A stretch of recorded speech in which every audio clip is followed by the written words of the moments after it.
Alors, on parle d'abord des impôts et d'abord de ce diagnostic dressé tardivement, penseront certains, par le Premier ministre. Les Français en la matière ont atteint la tolérance zéro.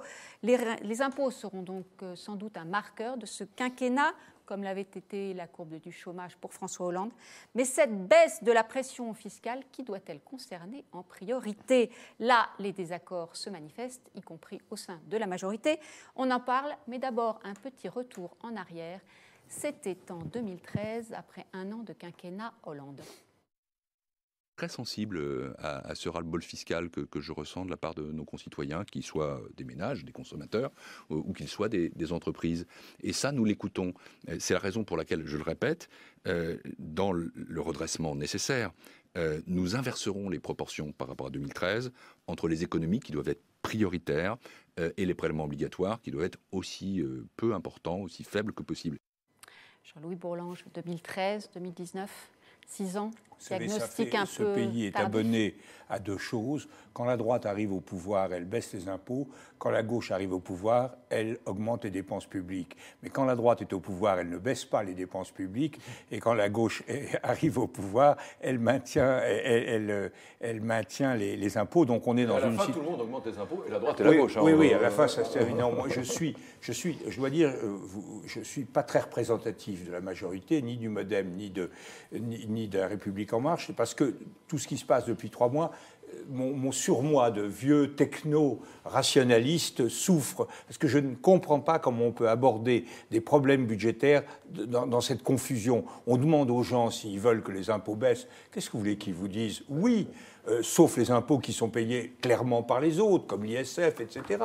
Vous demandez aux gens si les dépenses publiques doivent baisser, ils se disent, ils flairent l'arnaque, ils se disent, oh là là, ça va me concerner, ça. Donc ils disent non. Donc qu'est-ce que vous voulez faire en réalité? Moi, je crois... Pour l'économie, je ne sais pas s'il y a l'économie de l'offre, mais je crois à la politique de l'offre. Je crois que notre système fiscal est assez profondément, et d'ailleurs très profondément redistributeur d'ores et déjà. Je ne crois pas que ce soit là qu'il soit malade. Il est sans doute très faible. Nous n'avons plus de fiscalité locale. Avec la disparition de la taxe d'habitation, nous n'avons plus de fiscalité locale. Nous avons encore une fiscalité abusive sur la production, c'est-à-dire ça, sur les entreprises, ça les gens n'aiment pas, qu'on le dise. Il faudrait pourtant s'y attaquer. Et quant aux dépenses publiques, il n'y a aucun consensus, sinon un consensus totalement mythologique sur les dépenses qu'on devrait baisser. On dit qu'il faut faire baisser les dépenses de l'État, évidemment l'armée, parce que l'armée, on ne voit pas très bien qui c'est. C'est pas ainsi qu'on pourra vraiment avancer. Il faut avoir un programme cohérent sur plusieurs années de réorganisation de notre fiscalité et de modération de la dépense publique. Mais là, je suis un peu seul à le dire. Alexis, c'est vrai que cette prise de conscience, tout le monde l'a souligné hier, les propos du Premier ministre qui va sans doute répéter à l'Assemblée, ça fait un petit peu, on enfonce une porte ouverte. Oh ben c'est déjà, il faut l'enfoncer. Non, mais parce que c'est déjà quelque chose de le constater. On n'est pas obligé d'avoir la crise des Gilets jaunes et le grand débat, et on parle pour se rendre compte qu'il y a trop d'impôts dans ce pays. Mais enfin bon, ils finissent par le découvrir. Tant mieux, c'est formidable. Maintenant, on nous dit qu'on va les baisser, qu'il y a une immense exaspération fiscale. On franchit chaque fois un degré, parce que c'est plus que le ras-le-bol fiscal. Le choix des mots est important. Immense exaspération fiscale. Formidable. Maintenant, il faut nous dire quels impôts on va baisser, quand, comment, et quelles économies on va faire en face. Et là, je rejoins Jean-Louis Bourlanges, parce qu'on ne peut pas baisser durablement les impôts si on ne fait pas d'économies. Donc il faut faire les deux. Et on peut faire les deux, mais encore faut-il s'en donner les moyens politiques. Mais évidemment qu'on peut baisser les impôts, évidemment qu'on peut faire des économies. Et la vraie marge de manœuvre pour les économies, et d'ailleurs on voit bien que les ministres qui poussent les baisses d'impôts poussent aussi cette marge de manœuvre-là au grand déplaisir de la gauche, mais là j'anticipe un peu, c'est la question de la durée du travail sur la vie. La grande source d'économie, c'est sur les dépenses sociales, et à l'intérieur des dépenses sociales, les dépenses de retraite. Et le moyen d'économiser sur les dépenses de retraite, c'est de faire en sorte qu'on travaille plus longtemps. Alors, on va en parler avec vous deux également. Juste pour ce qui est de qui doit être concerné par ces baisses d'impôts, on va entendre 2 points de vue différents. D'abord, celui de Bruno Le Maire, qui s'exprimait ce matin sur France Info sur la question. On l'écoute. À mes yeux, la cohérence entre politique fiscale et politique économique pourrait nous amener à baisser en priorité l'impôt sur le revenu, c'est-à-dire l'impôt de ceux qui travaillent, la rémunération de ceux qui travaillent, en commençant par ceux qui ont les niveaux de revenus les plus modestes, qui rentrent dans l'impôt sur le revenu et qui y rentrent de manière plus brutale.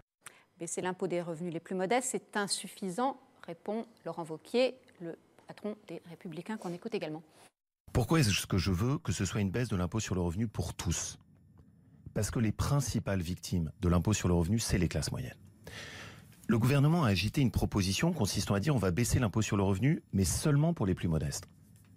Moi, je considère qu'il faut arrêter d'oublier systématiquement ceux qui sont au milieu. Mathieu Souquier, entre les deux, revenus les plus modestes, priorités. Il y a plusieurs questions.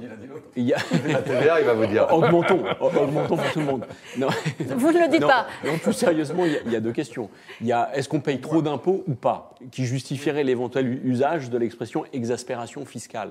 Alors, les esprits ont été préparés. On nous explique depuis très longtemps que, évidemment, on paye trop d'impôts. Et pour preuve, d'ailleurs, on est devenus les champions du monde des prélèvements obligatoires. Oui, mais c'est pas parce qu'on paye plus d'impôts que les autres qu'on en paye trop. Ou en tout état de cause. C'est comme un indice. Pardonnez-moi. Alors tous les autres en paient pas assez, et nous on est les seuls à en payer assez. Le monde entier ne paie pas assez d'impôts. Non, pardonnez-moi, je vais au bout de ma phrase. On peut dire qu'on est les champions du monde des prélèvements obligatoires. On peut aussi expliquer pourquoi nous le sommes et pourquoi nous avons fait le choix de l'être. Mais on n'a pas fait le choix. Si. Non, pas les Français. Pour une raison très simple. Leurs dirigeants ont fait le choix, mais les Français n'ont pas fait ce choix-là. Jamais. Non. Ce qui nous distingue par rapport aux autres et ce qui justifie... Ce qui nous distingue... Alors, on laisse terminer Mathieu Souquier et vous lui répondez. L'État-providence, les Français l'ont voulu. Le système le plus redistributif, vous allez nous dire. Absolument, ce qui nous distingue des autres et qui justifie ce niveau de prélèvement obligatoire supérieur aux autres, c'est notre protection sociale. Notre protection sociale, à nous, elle est dite universelle. C'est-à-dire que l'hôpital comme l'école profitent autant aux riches qu'aux pauvres. Dans la plupart des autres pays développés, si on paye moins d'impôts, c'est parce qu'on ne finance pas la protection sociale des riches comme on le fait chez nous. Ici, l'hôpital public, qui est d'excellente qualité, on a accès gratuitement aux meilleurs spécialistes de la médecine mondiale, parce que les médecins français sont parmi les meilleurs au monde, qu'on soit riche ou qu'on soit pauvre, gratuitement. Et c'est cette protection sociale universelle qui coûte très cher.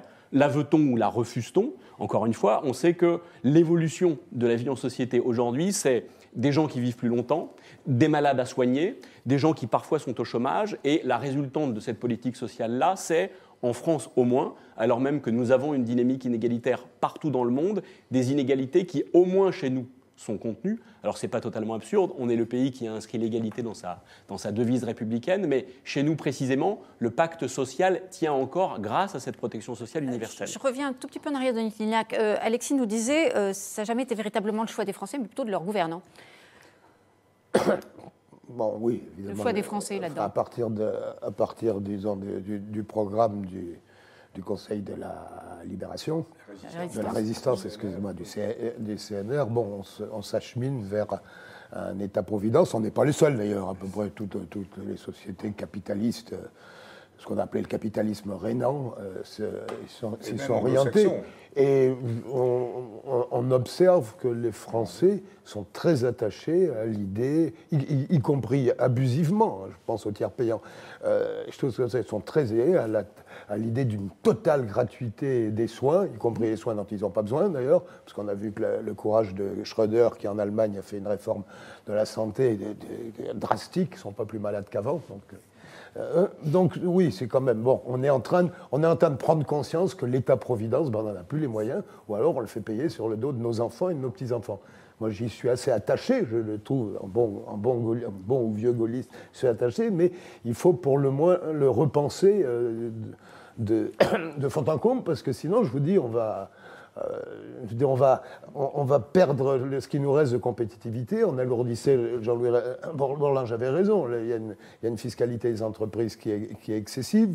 Il y a une fiscalité et comment dirais-je ? Oui, non, il faut repenser tout ça. Il faut faire des coups de psaume. Alors il n'y a pas seulement dans le domaine social, hein, il y a ailleurs. Il faut regarder du côté des collectivités territoriales. Une question est de savoir si on peut le financer. L'autre est de savoir comment on le finance. Or, pardon, mais je rappelle aussi une vérité d'évidence. Au cours de ces dernières années, on a fait des transferts de charges, d'abord des ménages d'abord des entreprises vers les ménages, c'est-à-dire qu'on a abaissé la fiscalité des entreprises de façon massive, et évidemment ce coût-là, il a fallu le compenser en augmentant la fiscalité sur les ménages, et dans cette fiscalité sur les ménages, ce qu'on a le plus augmenté, c'est la fiscalité pour la masse, par ailleurs, en diminuant la fiscalité des ménages aisés. Les gens urbains, qui est le merveilleux modèle social français que le monde entier nous envie. C'est merveilleux. Non, mais c'est pas. Les Français y étaient attachés. Non, mais c'est quoi ce modèle social ? C'est le modèle où il y a le plus de chômage en Europe. Est-ce que c'est le modèle où l'ascenseur social est absolument bloqué? C'est pas le chômage qui coûte cher chez nous. Enfin, dans la protection sociale, pardon, les retraites et l'hôpital. Est-ce que les Français sont si contents de ça plutôt? Non, mais c'est pas un problème en France, le chômage? On parle de financement. Mais bien sûr que c'est lié. C'est lié parce que la somme des l'UNEDIC n'est pas un régime. Les sommes engagées pour cette protection sociale formidable pèsent sur les entreprises et à la fin, elles ne sont pas compétitives et donc il y a du chômage. Ça, c'est un fait. Est-ce que l'ascenseur social, notre système éducatif... La protection sociale ne prend pas l'eau à cause de l'UNEDIC. Est-ce qu'il fonctionne si bien, notre système éducatif? Est-ce qu'on est beaucoup moins bien administré que les Allemands, par exemple? Non. Il n'y a pas un Français qui le pense.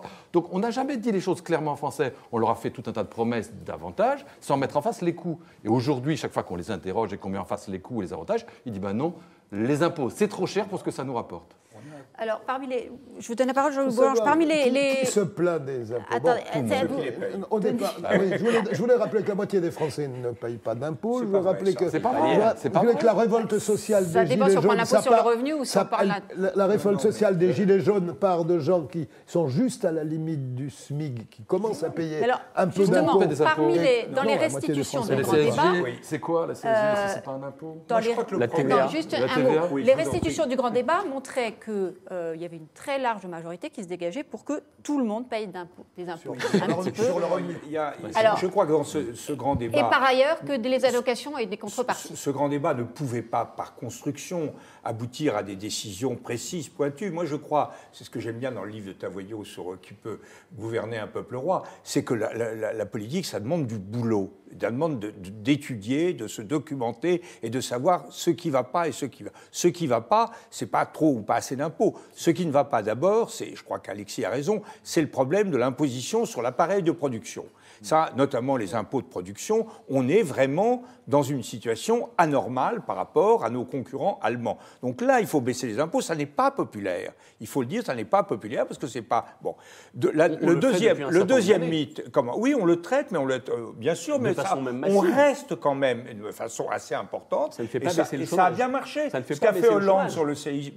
Mais arrêtons d'avoir une vision à court terme en disant est-ce que le CICE va immédiatement produire des résultats en termes de chômage. Ça n'est pas ça. Le problème, c'est de savoir quelle est la pression fiscale légitime sur les entreprises pour que ça fonctionne. Et nous étions décrochés, nous sommes encore assez largement décrochés avec beaucoup trop d'impôts de production. Le deuxième mythe, c'est que tout le monde ne paye pas d'impôts. Parce qu'avec la CSG... Non, mais la CSG, la combinaison, l'impôt sur le revenu et la CSG, même si ce sont deux prélèvements différents et pas tout à fait de même nature, fait qu'en réalité, on a un impôt proportionnel assez massif avec la CSG et on a un impôt progressif avec l'impôt sur le revenu. Ça se combine. Troisièmement, c'est en matière de prestations sociales, est-ce que nous sommes trop généreux ou trop mal gérés? Sans doute un peu des deux. La mauvaise gestion est évidente sur la façon les intermittents du spectacle, c'est pas géré de façon rigoureuse, c'est évident. Ce que signale Alexis est très juste sur les retraites. Nous sommes quand même et sur l'indemnisation du chômage. Quand on compare notre situation par rapport à celle des Allemands ou celle des Britanniques, on est très avantagé. Donc, il y a certainement quelque chose à revoir. Et c'est les retraites. Et là, les retraites, on est très embêtés quand on est comme moi dans la majorité, parce qu'on est parti du mauvais pied, si je puis dire, en disant on ne va pas toucher à l'âge de la retraite. Et maintenant, donc Delvoye travaille dans un cadre. Et maintenant, à juste titre sur le plan économique, le Premier ministre et quelques ministres disent on ne peut pas faire une baisse substantielle de la dépense publique et maintenir un niveau de revenu, un niveau de retraite élevé sans alourdir les cotisations sur les actifs si on ne repousse pas d'une manière ou d'une autre l'âge de la retraite. En vérité, il y a deux... Voilà le problème. Il y a deux volants pour faire... Et c'est pas populaire tout ça. Un mot, Alexis. Je crois qu'il y a, pour baisser les impôts et faire des économies, il y a deux volants. Il y a la masse de la fonction publique, les fonctionnaires, et ça, le seul moyen de diminuer leur nombre sans diminuer le service rendu aux personnes, c'est de faire en sorte que les fonctionnaires travaillent davantage, parce qu'aujourd'hui, on l'a vu, il y a encore eu un rapport qui nous montrait qu'un tiers d'entre eux travaillaient moins de 35 heures. Donc il faut que ça leur tombe dessus, mais il faut qu'ils travaillent davantage pour qu'on puisse en avoir moins pour produire le même service. C'est la fameuse phrase de Strauss-Kahn. On va arriver aux 35 heures, on va passer en 32, 33, 34, 35. Bon, ça, c'est le premier moyen. Donc c'est la durée du travail dans la semaine, dans la journée, pour les fonctionnaires. Et le deuxième moyen, c'est la durée de travail pour tout le monde, y compris les fonctionnaires. Et pour eux, c'est vrai que c'est la double peine, sur l'ensemble de la vie, où à partir du moment où la vie est de plus en plus longue et on entre sur le marché du travail de plus en plus tard, un petit nombre d'actifs de plus en plus petits ne peut pas financer un nombre d'inactifs de plus en plus grand. Enfin, c'est mathématique, c'est une bêtise évidente. Même sur objection pourrait être peut-être sur le côté, parce que finalement le baby-boom arrive à l'âge de la retraite, et ensuite il y aura de nouveau un creux. Est-ce que c'est pas une objection ? Pardon, mais alors là, je voulais juste répondre sur le poids de l'État écrasant, etc. Le poids de l'État en pourcentage de PIB, il est constant en fait depuis une trentaine d'années. Ça représente quasiment 20% du PIB, le coût de fonctionnement de l'État, et c'est constant en fait depuis 30 ans. Et par ailleurs, ça ne coûte pas plus cher chez nous que, y compris dans les pays anglo-saxons, aux États-Unis, en Angleterre. Le plus élevé du monde. La protection sociale, c'est ce que je vous disais il y a 5 minutes en fait. C'est la protection sociale qui fait la différence. C'est pas du tout le poids de l'État. Donc arrêtons de focaliser sur les fonctionnaires qui seraient trop nombreux et trop fainéants. Votre avis d'abord. Oui. On donne la parole à nos internautes. C'est la règle du jeu, vous la connaissez. Votre avis d'abord. La question, le gouvernement va-t-il parvenir à baisser les impôts ? 30% pensent que oui, et donc une large majorité que non. Mais quand même un peu. 80% pensent qu'il faut baisser l'ISF. Alors, R34 nous dit c'est toujours la même rengaine, on parle des plus modestes, mais le gouvernement ne comprend pas que les classes moyennes en ont ras-le-bol, c'est ce que disait Personne Grand ne sait ce que c'est que les classes moyennes. Nicole, la définition des classes moyennes, c'est pareil, c'est pas, on n'est jamais... Nicole, on paye trop d'impôts et le pire, c'est qu'on ne voit pas où ils passent, vu l'état des services publics. Sich nous dit « Je ne suis pas sûre que l'Allemagne soit un bon exemple avec leur boulot ultra précaire et leurs retraités qui ne peuvent pas vivre sans continuer à bosser. » Et R34, qui revient en nous disant « La moitié des Français ne payent pas l'impôt sur le revenu et c'est un scandale. » Ce que je vous disais, c'est une dans la restitution, je crois que c'est une des premières choses qui arrivent en tête, c'est de dire il faut que tout le monde paye l'impôt sur le revenu. Que l'impôt non déclaratif, ça existe. L'impôt sur le revenu, il le déclarait et il le déclare encore, donc ils voient ce que c'est. La CSG, elle est prélevée directement sur leur feuille de paye et ça, ils ne le voient pas. Donc c'est une illusion de prêt. Sans compter la TVA. Oui, mais après, il est vrai qu'il y a quand même 10% des Français qui paient 70% de l'impôt sur le revenu. Donc ces 10%-là, qui sont des très méchants riches, enfin, ça fait beaucoup quand même. Donc évidemment, eux, ils se disent pourquoi les autres, moi tout seul, je paie 70% de l'impôt sur le revenu. Question que je posais au début, mais ça va être effectivement l'équivalent de la courbe du chômage pour François Hollande, les impôts pour Emmanuel Macron ?